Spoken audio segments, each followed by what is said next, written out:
Hey, everybody. Thanks for joining us today. I'm Steve Shanks, CRO and partner at Ad Results Media, and I am very privileged today to announce our guest, Bert Kreischer, podcaster, TV host, star, actor, comedian, producer, Elite athlete. Sorry, I forgot that one. Elite athlete. One bear of two bears, one cave. Yes, one bear of two bears, one cave. And the Bert of Bill Bert. Keep going.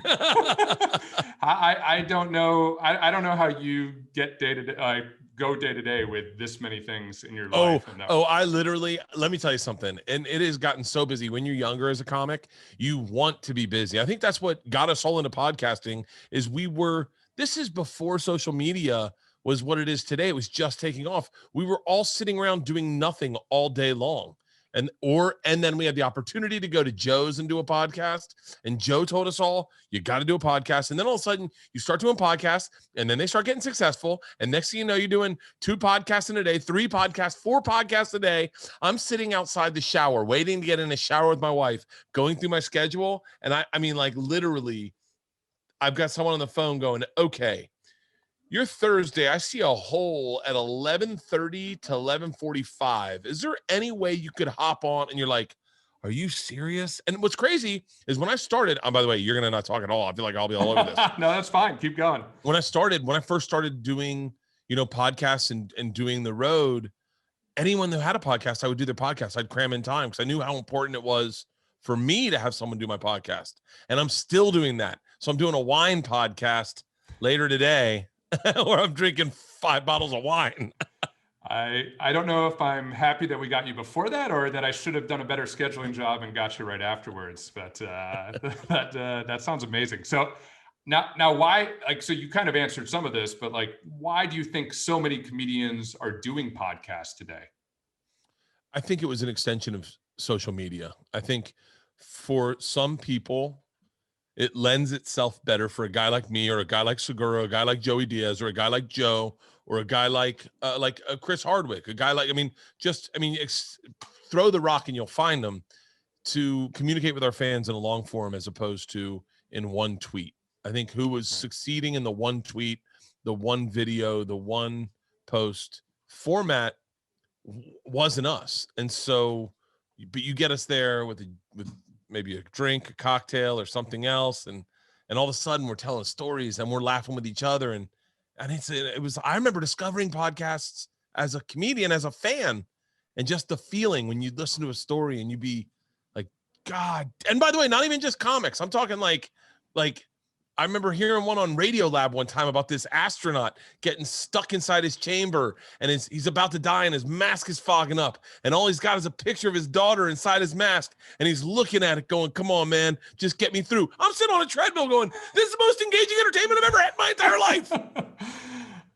Yeah, that's and as I look at the podcast charts and what podcasts are successful, a majority of them are comedians that have taken and extended into podcast.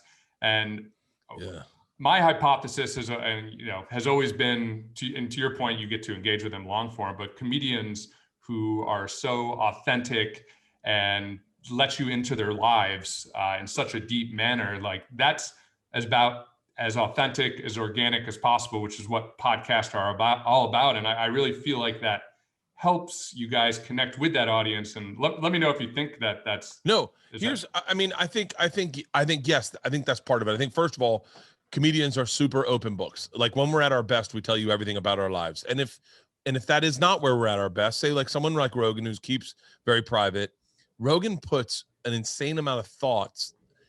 He puts an insane amount of time into his thoughts. So Joe's brain never sits idle. So if he's got, and the same as me, same as Joey, same as any podcaster, any comic podcaster out there, we think a lot because we're trying to drive comments. We're trying to drive bits for our stand-up. And sometimes this is the best launching pad for us is, catcalling. I spent the day today thinking about catcalling. The day. Now there's a few ideas that'll go into a bit, but there's 10 ideas that also go great on a podcast where you can then workshop it with your fellow comedians. And I think that's one of the reasons, notoriously, I think the reason I don't mean to say like actors haven't excelled at podcasting. They totally have. Some have really have, but usually it's the thoughtful actors, the actors who maybe have written scripts and written their own projects and produced their own projects, as opposed to just the plant in place, say the line actor. And it has to do with, really honestly with having your own thoughts and thinking your own words. And that's stand-up comedy. I mean, that's what we do. Yeah, no, and I've seen all the Netflix specials, so I know all and listen to. I'm a fan of the podcast, so I listen and see everything. Now, it doesn't seem like you take that much material from the podcast and bring it over to the actual stand-up. But are you? That's the part that sucks. That's the part that sucks. Is that like I had this great joke that I told on a podcast, and I told it on stage. I told it on a podcast, told it on stage, and if you hadn't heard it, it was a great joke. But if you heard the podcast, you're like, heard that on the podcast in a weird way. I took it. What was it? What was the joke? I took a shit in Asia. I took a shit in Japan once. It was so bad, the guy in the stall next to me threw up. I told that to Tom, and Tom was like dying laughing. And I was like, no, it's a true story. It was a true story. And then I tried it on stage. I wanted to open my special with it. And it just was not the right way to open a special because they had heard it on a podcast. And I was bummed. So I changed it to, I just had to rework it. It was, I opened my special with it. I took a shit in a gender neutral bathroom that was so bad, the woman in the stall next to me had to question her politics.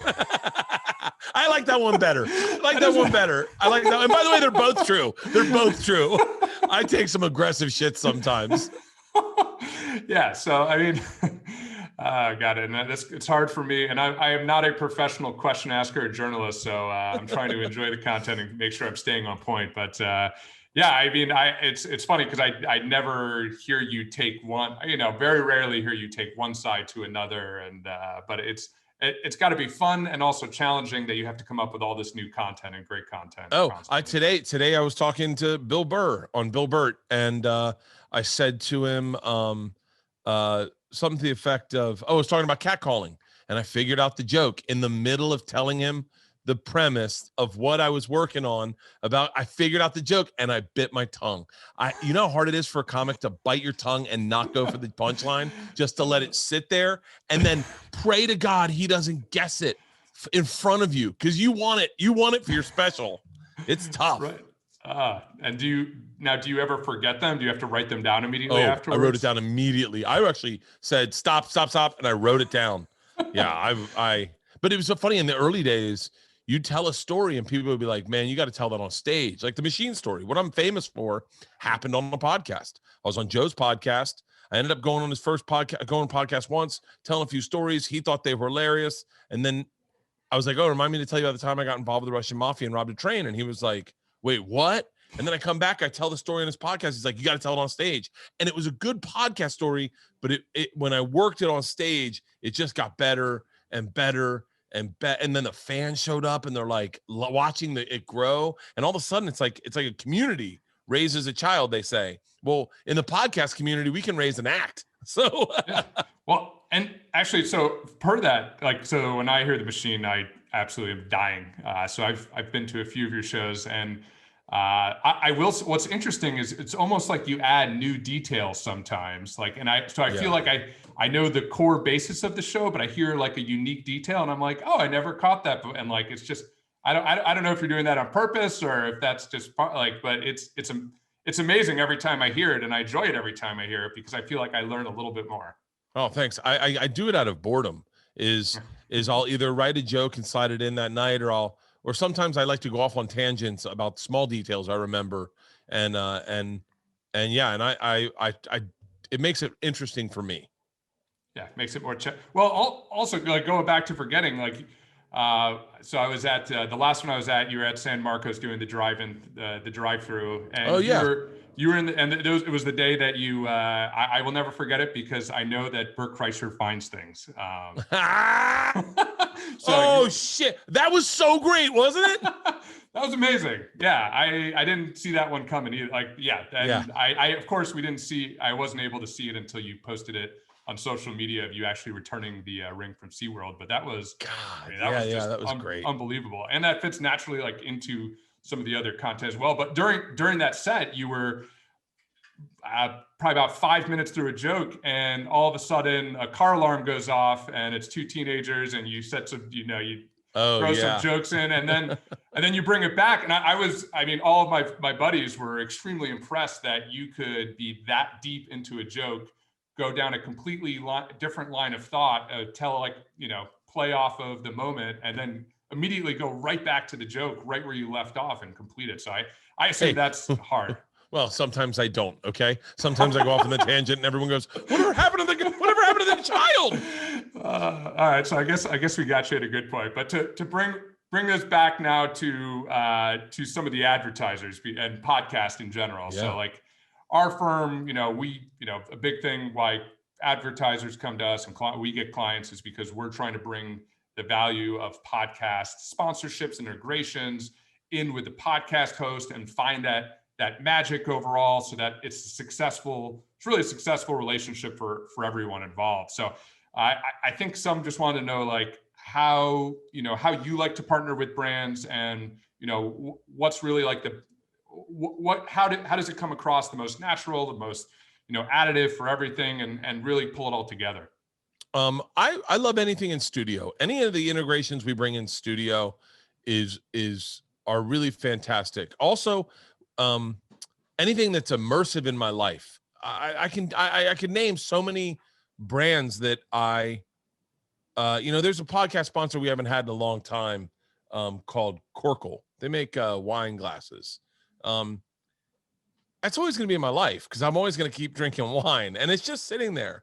The other day I threw it in my Instagram story and I was like, oh yeah, they were a great sponsor. I wonder whatever happened to them, as soon as it can fit into my life, if it's more mashable with my life, then all of a sudden it's ingrained. I mean, Bear Bottoms is a sponsor we have over at Two Bears One Cave. I put on their jogger pants the other day and I loved them. And all of a sudden now that's in there with Viore, with all these clothing sponsors jump into your life. And all of a sudden that's your clothes and you're wearing them all day.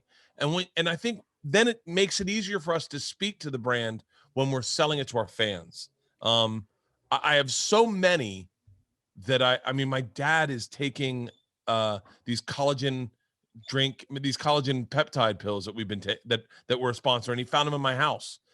My dad's on my wife's dad steals our CBD-MD. I mean, like so many of these brands become ingrained with your life. And I think sometimes I always want the brands to know this is like, I want you in my studio and I want you in my life. I want to do more with you.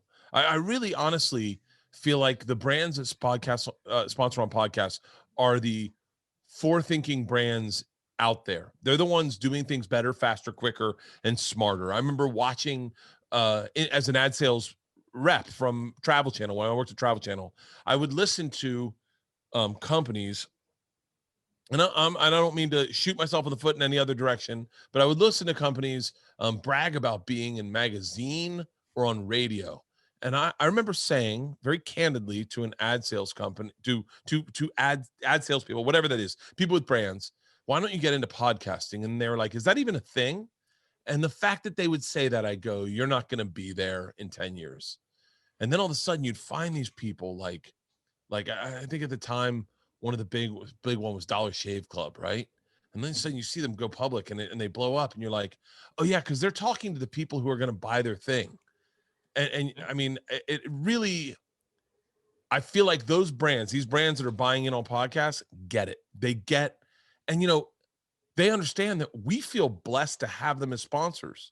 So when we get them, we want to put them into our lives, whether it's a knife or, like I if I'm going to use one of my knives, what's my Asian knife I love that I cut sushi with? What is it? Kamikoto. If I listen to my podcast, my producer there.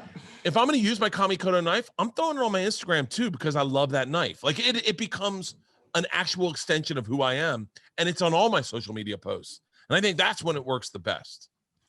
Yeah, no, I couldn't agree more with everything you just said. And we've been coining that term within our agency and telling our, the advertisers that it's a 360 integration. So It how is are a you? 360. And by the way, I'm ready for the next level. That's what I'm ready for these sponsors to understand that you're talking not just to some kid in his mom's basement making a TV show. I'm Bert Kreischer. I have been on Travel Channel for 9 years. I have been on television for over 22 years. I make movies and I also have a podcast. The podcast is the thing I'm most passionate about, next to my stand-up and my specials that I put on Netflix. But I want to take it to the next level. So when the podcast, when our sponsors want to go to the next level and want to cut out the middleman totally, and let's make a TV show with just us, that's what I'm like, dude, hey, you guys are thinking out of the box. I'm thinking out of the box. Let's think out of the box together. Yeah, absolutely. I mean, I think to your also earlier point, like so many of these advertisers that are in podcasts right now are thinking out of the box and Bro. are the ones that are willing to think creatively and kind of pushing those boundaries. So yeah, and I live by everything. I have my Liquid IV right here. I'm wearing MeUndies. Don't get me started on show. Liquid IV. I had Bird Dog hit me up and they're like, hey man, you want to try to think something up with us? And I was like, that's how we do it. Yes, I do. Yes, I do. It's summer's coming up. Throw me some Bird Dog pants. Let's get some videos shot. Let's get, because, part of me also is like the payoff for my fans. If it's funny and good and awesome, my fans are going to respond. So it goes back to what we started this conversation. Like if it's authentic, organic, natural, something you'll actually use and like something you want to use, then the fans and the listeners will hear that, experience that, and want to purchase, and therefore be able to build it from there. What people got to remember is that the first podcast sponsor, if you ask any of us LA comics, the first real podcast sponsor ever in our books was Fleshlight. Okay. That was the first podcast sponsor. Now, listen, let me tell you something. Okay. Fleshlight delivered on the promises that they offered. They delivered. Now, that is where all of our brains started. So we believe anything is going to be just as good as that Fleshlight.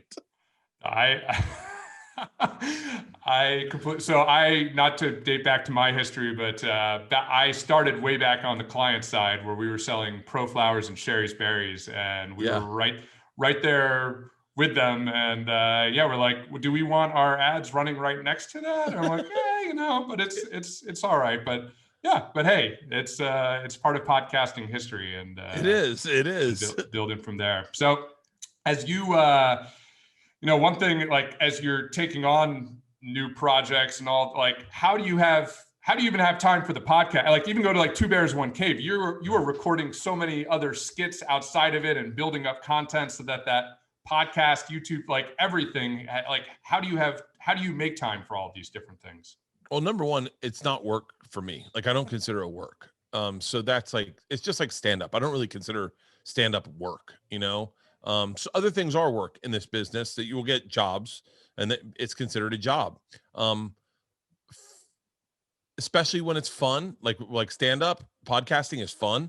So I prioritize it. I just enjoy it. I mean, really, honestly, if you're going to say to any comedy fan, hey, you got an hour or 2 hours every Wednesday to sit down with Tom Segura and just see if you can find a way to giggle the hardest you've ever giggled in your entire life.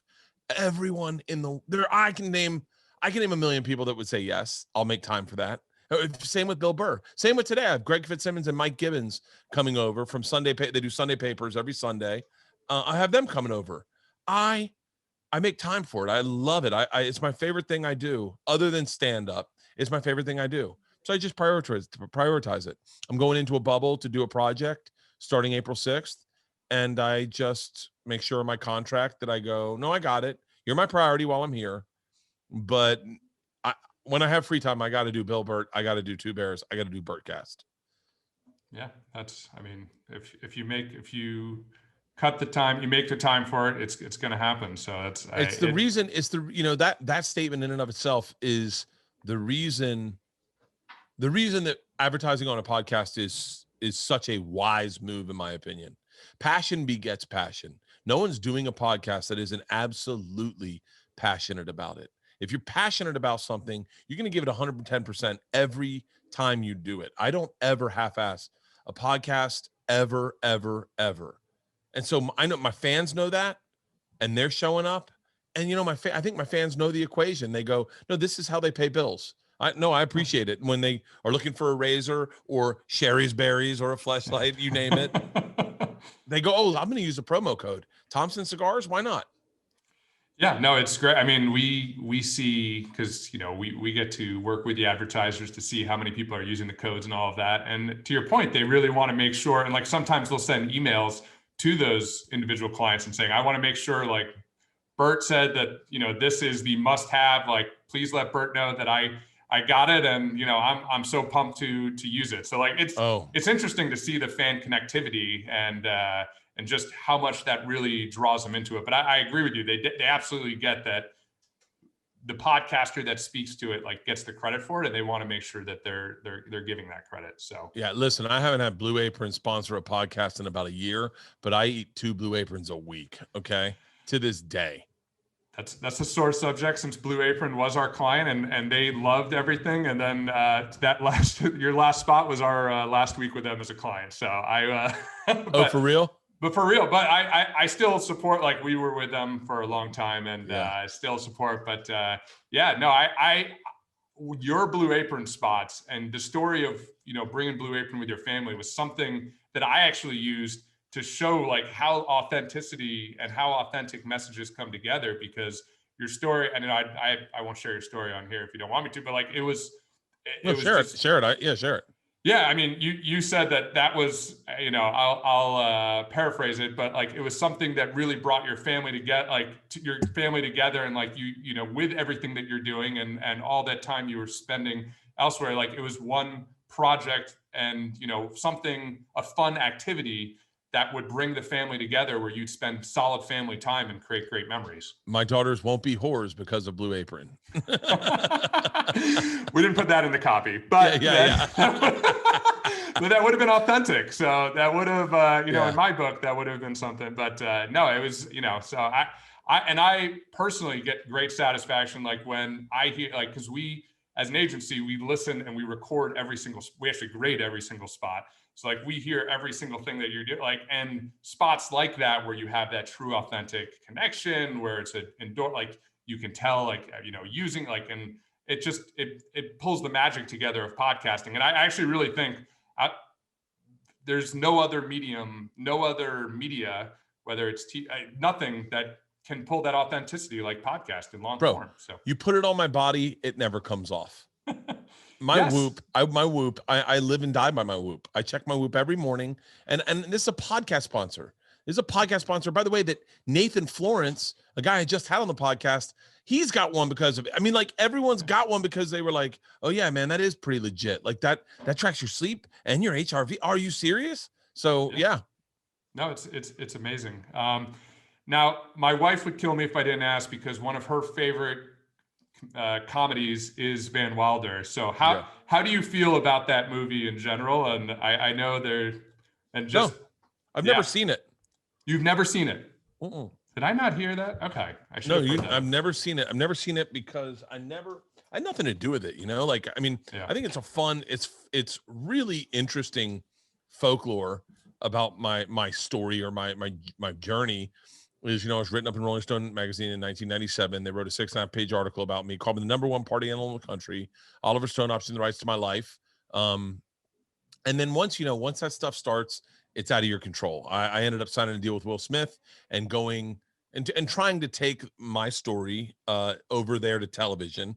And at the same time, people, I mean, I guess, and I have, like I said, I'm not accusing anyone of anything. It's just what's been told to me through the people that made the movie at different parts of the vet told me, that they just kind of moved it over, changed my name, changed some other people's names, kept some names, oddly enough, and it became the movie Van Wilder. But yeah, I have no ill will, no hard feelings. I got no lawsuits coming. I think it's a cool footnote. And I said I will watch it with Ryan Reynolds. I will watch it with Ryan Reynolds on the Bertcast whenever he's willing. Let's make that happen, and we'll get some advertisers come along. Okay, that would be a great watch party, and then again, let's see if we can make that happen. The other Another question I got from the Lords was, will there be another dunk competition in 2021 with Tom? Or are you going to let him keep the title of dunk champion? Just because I know they're listening and this is important, I had a very moving moment with my buddy, Tom Segura, in a medical transport. He was in a wheelchair, no brace on his leg, broken arm, just wrapped in tape. It was heat of COVID, right? The heat of the hot spot. We're driving all through from where Tom lives to Cedar Sinai to take him into the emergency room the day after the dunk. And he looked at me in the saddest fat guy eyes I've ever seen in my life. And he goes, I'm never going to play basketball again. I'm never going to jump. And then he goes, I'm never jumping again. I'm never jumping again. And he just sat there, and I thought, I will never play basketball again either after watching what the fuck happened to you. So I think he has the title. He is the dunk champ forever. He's got it, man. God bless him. I'm the run your friend to the hospital champ. Oh God, the Two Bears One Cave special is fantastic for anyone that I have to go back and watch that. But it was epic. The memes that came from that too were pretty epic as well. So I said I got in my car, I called my wife and I said, oh my God, Tom, I think broke his leg and broke his arm. And she was like, what? And I said, yeah. And she goes, oh my God, what's going to happen? And I said, first off, we're going to make a ton of money. I go, we're going to be swimming in cash, baby doll. It was great. It was painful to watch, but it was good to know that he's down on the path to recovery, which made it more enjoyable to watch. He bounced back better than I thought. He's down like 35 pounds. He is walking around fine. His hand isn't operating perfectly yet, but he's lifting weights. He's doing great. I'm really proud of him.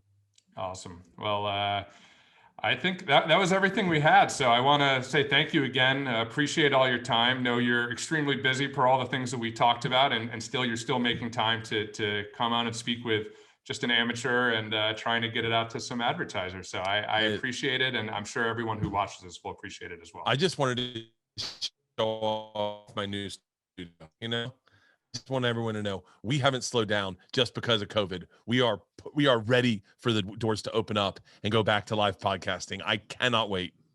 We can't wait as well. It looks a beautiful new studio. So again, thank you for your time. Really appreciate it. And good luck with everything. Awesome, Steven. Thank you so much, man. I appreciate it. Yep. Thanks, Bert. All right. I'll talk to you later.